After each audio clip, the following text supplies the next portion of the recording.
Ta dziewczyna bardzo ciężko pracuje, ona musi tą wodę zanieść do domu, żeby jej rodzina miała co pić. I to nie są żarty, to nie jest zaaranżowane pod turystów, żeby tam za $1 odegrać jakąś scenkę. Trzeba się nieźle namachać, żeby przynieść do domu wiadro wody.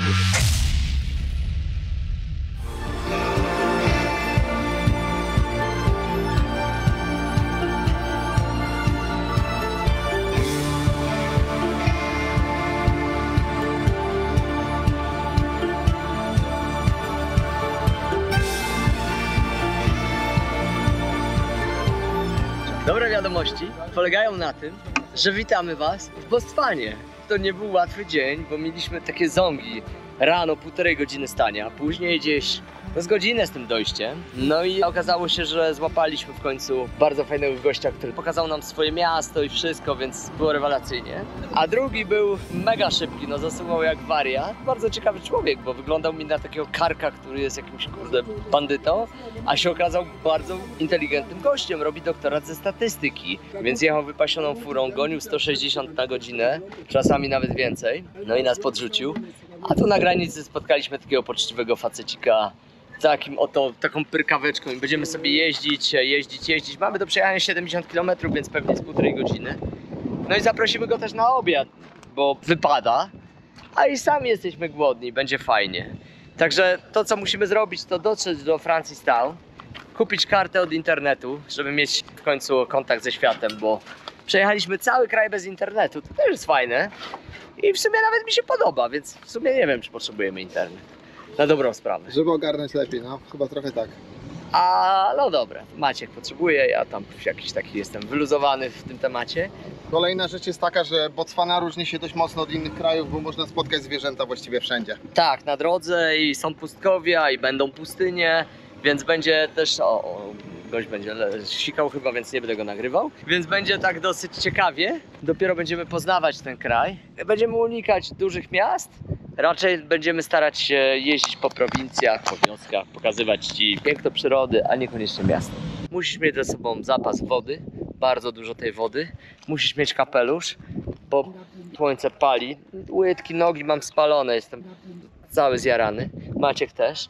Tak poza tym to dobry humor, dobre nastawienie, pozytywne emocje, uśmiech na twarzy i zawsze się znajdzie ktoś, kto Cię zabierze.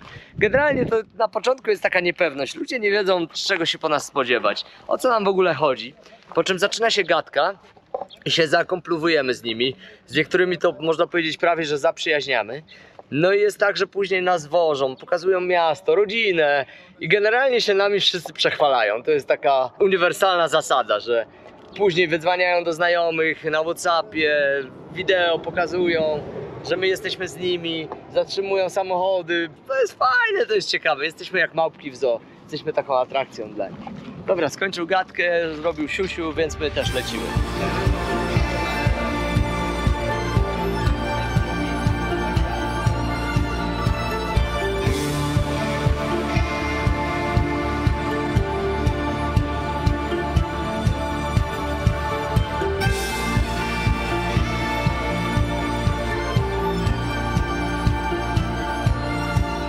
Tutaj ten samochód ma pewne wady, mianowicie grzeje mi tutaj siedzenie tak, że nie wiem, tam z 70 stopni aż mnie parzy w nogi. W kabinie jest gorąco, chociaż okno otwarte, ale to po prostu będzie dużo bardziej gorący kraj i to nam wszyscy mówią. Woda się skończyła, jestem też wściekle głodny. Jesteśmy na takim mocnym ssaniu, mocnym głodzie. Schudliśmy masakrycznie z Maćkiem, nie wiem kto bardziej. Ale ja bym po prostu jadł. No i nie wiem, musiałbym chyba przez tydzień jeść mięso, jakąś dietę keto sobie zapodać, żeby powiedzmy zaspokoić ten taki permanentny stan głodu. To jest takie coś, co ja mam cały czas tutaj w Afryce. Jak czytałem książkę Grzesiuka 5 lat kacetu, to on właśnie powiedział, że w pewnym momencie dochodzi się do takiego momentu, że jest permanentny stan głodu. Nieważne, że zjem, najem się na maksa, za 2 godziny jestem dalej głodny, bo organizm jest na tak zwanym ssaniu i to jest coś, co ja mam tutaj teraz cały czas.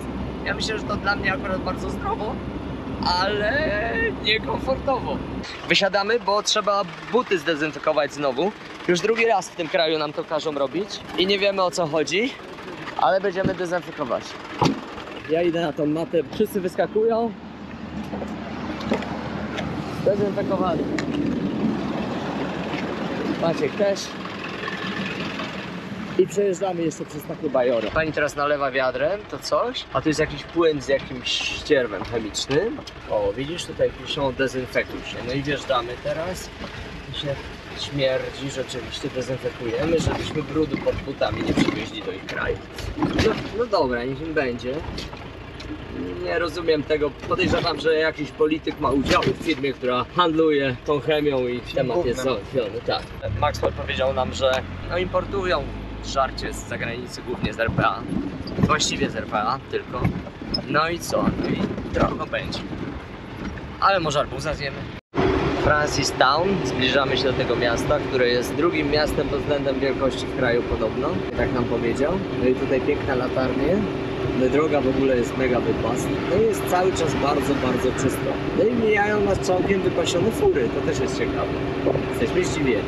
Strasznie mi się to podoba w tym mieście. Tu jest tak ładnie, tak schludnie i tak czysto i nowocześnie, że jestem w ciężkim szoku. Zobacz, to zupełnie nie tego się spodziewaliśmy. Fajnie jest nie poczytać wcześniej o kraju, nie googlać, nie oglądać filmów, bo przyjeżdżasz i jest mega zaskoczenie, a to jest super.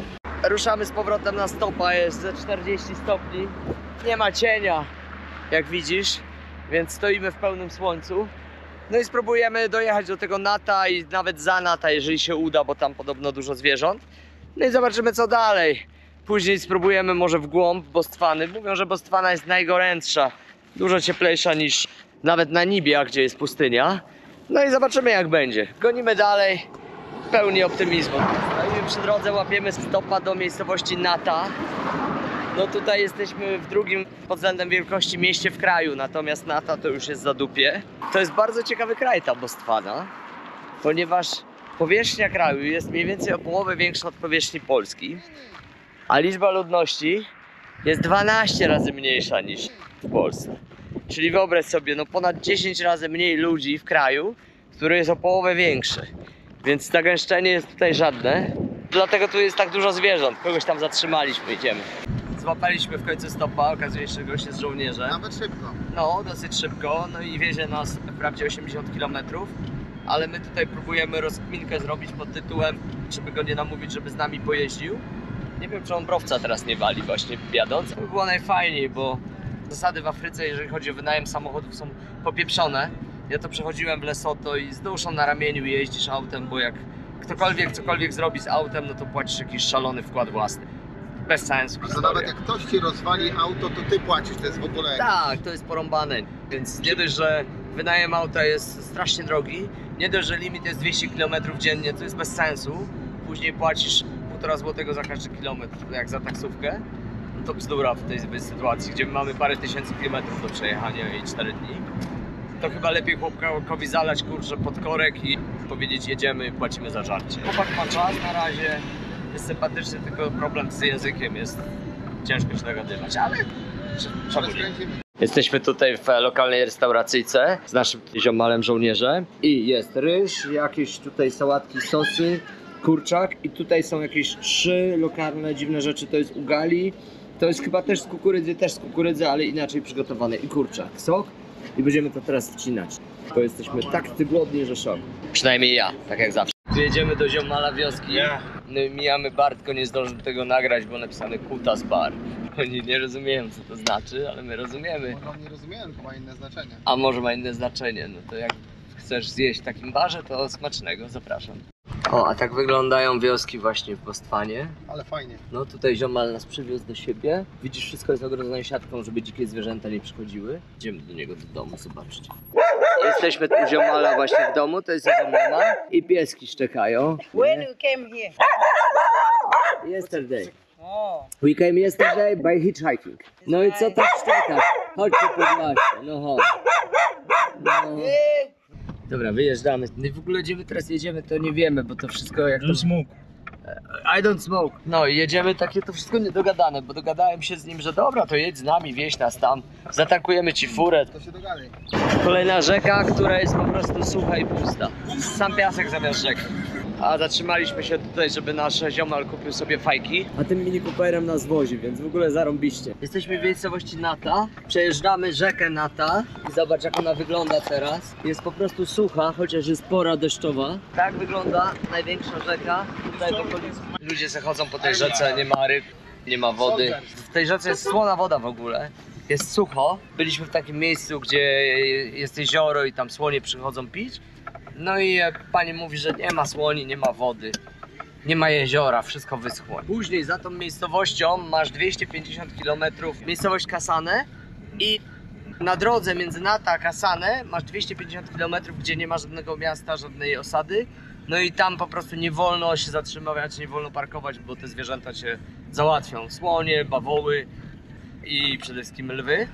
Dlatego jeżeli na przykład zepsuje się auto, to pozamiatane, koniec. Oddaję kamerę Maćkowi. Czyli tam po lewej widzisz cmentarz, a tutaj tablicę z napisem, żeby uważać na dzikie zwierzęta, szczególnie w nocy, bo one wyłażą na ulicę, a oni w nocy zapieprzają i jeżdżą bez świateł. A ci co nie uważali leżą tam obok. Tak, i leżą też wraki właśnie samochodów, więc generalnie jest tak, że ta trasa, ona jest bardzo specyficzna.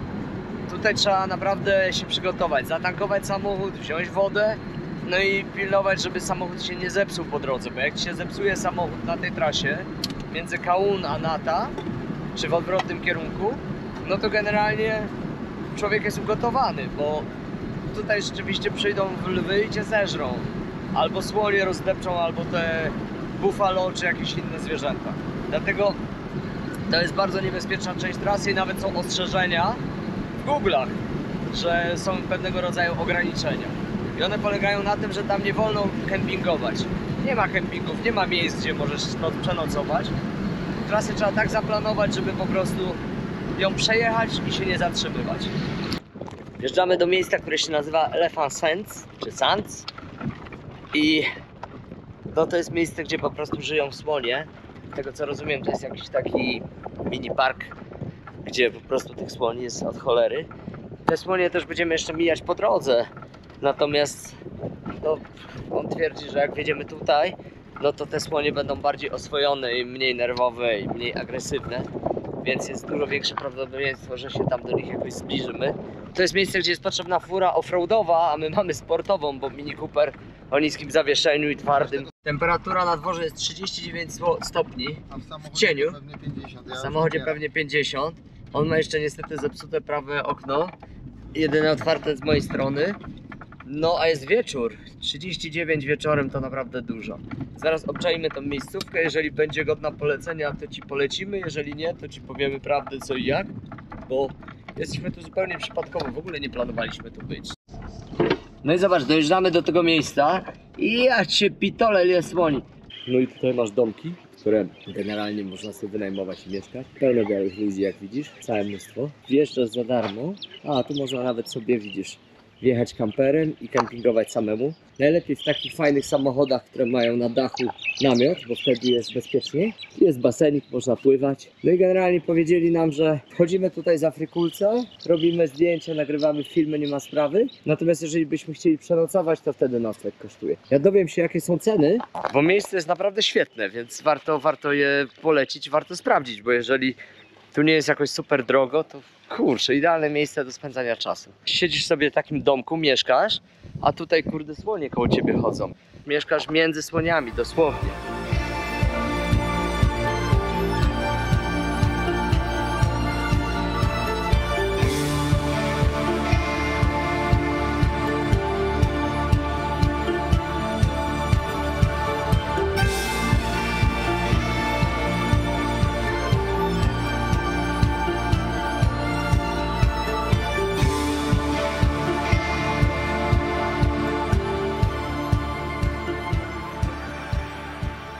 Zaraz dowiemy się, ile to wszystko w ogóle kosztuje, ale ile by nie kosztowało, to miejsce jest naprawdę godne uwagi. Oni mówią, że jak wieczorem człowiek sobie tutaj przenocuje, no to te słonie się kręcą wokół niego i generalnie można je wieczorem oglądać, jak one sobie tutaj urzędują. Tu masz cennik, tutaj zresztą masz wszystkie namiary. No i przyjeżdżasz, nocujesz, mieszkasz, jesz i sobie wykupujesz dodatkowe atrakcje, które uważasz za słuszne. No drogo, dla takich typowych turystów jak najbardziej fajne miejsce. dla nas za drogo, zdecydowanie. Patrz, jaki bębenek. Nie zdziwiłbym się, jakby to było ze skóry słonia zrobione. A tu jedziemy normalnie już drogą i zobacz, normalnie słon chodzi. Przystanek jakiś autobusowy, jest napisana tabliczka, żeby uważać, bo to jest miejsce dzikich zwierząt. No i zatrzymujesz się na własny ryzyko. This is a wildlife area. You stop at your own risk. Yes, Yeah. I see. We don't encounter for you. Dochodzimy do wioski. No zobacz ile śmieci. Niestety oni tutaj zupełnie o higienę nie dbają, znaczy o higienę, o kulturę, dbanie o przyrodę, tak powiem. Rzucają śmieci wszędzie. Pamiętam, jechaliśmy samochodem, Maciek wypił jakiś tam napój, a kierowca mówi, wyrzuć to przez okno. A Maciek mówi, nie ma kurna takiej opcji. On na szczęście nie zrozumiał, ale no nie naszą rolą jest ich edukować i mówić, że robią źle. Oni po prostu tak żyją. My możemy dawać przykład, ale musimy to robić bardzo tak subtelnie, żeby nie było, że krytykujemy, że oceniamy, że się wywyższamy, że wiemy lepiej. Gówno wiemy o tym kontynencie tak naprawdę. Musielibyśmy tutaj się urodzić, mieszkać, żyć i znosić te wszystkie uciążliwości, które oni mają przez długi czas. Wtedy moglibyśmy coś powiedzieć. A to, co możemy zrobić, to po prostu obserwować, doświadczać i przekazywać ci te doświadczenia. Rozsypane śmieci wyglądają brzydko. Oczywiście, że Taką wygląda. opinię możemy sobie zachować, to jest nasza własna, oni robią jak chcą. Tak. Są u siebie, myśmy nie przyjechali ich zmieniać, tylko przyjechaliśmy zobaczyć jak żyją. Tutaj wiele razy biali ludzie przyjeżdżali ich zmieniać i nic dobrego z tego nie wyszło. Bo de facto ja uważam, że, i to jest moja prywatna opinia, może się mylę, że całe zło, które spotkało Afrykę według mojej prywatnej opinii, to są właśnie biali ludzie, kolonizatorzy, którzy przyjechali i zaczęli tych ludzi po prostu eksploatować jak zwierzęta albo i gorzej. Plus ich ziemię, dewastować wszystko, rujnować ich kulturę, tradycje, historię, mentalność, wszystko. No i wprowadzać swoje porządki tak, żeby ich zniewolić i po prostu ich wykorzystywać. No i teraz mamy pokłosie tego wszystkiego, no bo świat ruszył do przodu, a Afryka gdzieś tam została w tyle. Także nie nam mówić im co i jak, co mają robić, jak mają żyć.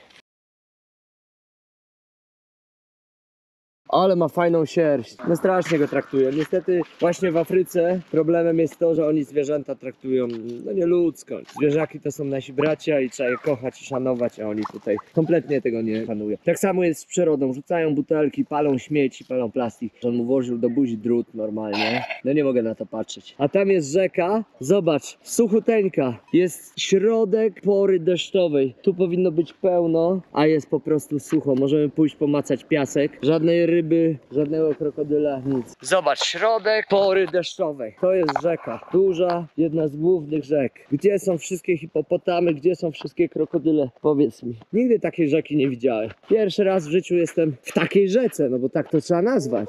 Ale powiem ci szczerze, że strasznie lubię Botswanę. Przyroda jest tutaj fantastyczna. Jest tutaj znacznie taniej niż w Zambii, a już na pewno w Zimbabwe. Sklepy są 100 razy lepiej zaopatrzone niż w Zimbabwe. W ogóle nie ma problemu. They dig here Aha. and find water inside. Inside, yeah? Yeah. But very deep? Yeah. Oni mówią, że tutaj ludzie przychodzą i Those kopią. people, the Tam kopią w rzece what? dziury i szukają wody w tej rzece. No to idziemy do nich, jak oni tam kopią. Może coś wykopali, zobaczymy jak głęboko kopali, ale mówi, że głęboko. No i wracając do tematu, bo mi przerwał, że sklepy są super zaopatrzone. Naprawdę nie ma problemu przy kasach z pieniędzmi, z płaceniem. Chodzą karty, nie ma żadnych dolarów, tylko jest ich normalna waluta. Więc już mi się to podoba. Jest inny kraj, tu w ogóle słuchaj, jest tak nowocześnie. Tak to wszystko wygląda bogato, tak fajnie, że normalnie jestem w szoku. Jestem tak pozytywnie zaskoczony, że aż brakuje mi słów. Tak jak zakochałem się w Zambii, tak uważam, Botswana jest jeszcze lepsza. Bo oni tu mają mnóstwo kopalń i mają mnóstwo różnych minerałów. Są drugim największym na świecie wydobywcą diamentów po Rosji. Wydobywają również inne minerały, całe mnóstwo i generalnie ten kraj właśnie jakby z tego żyje.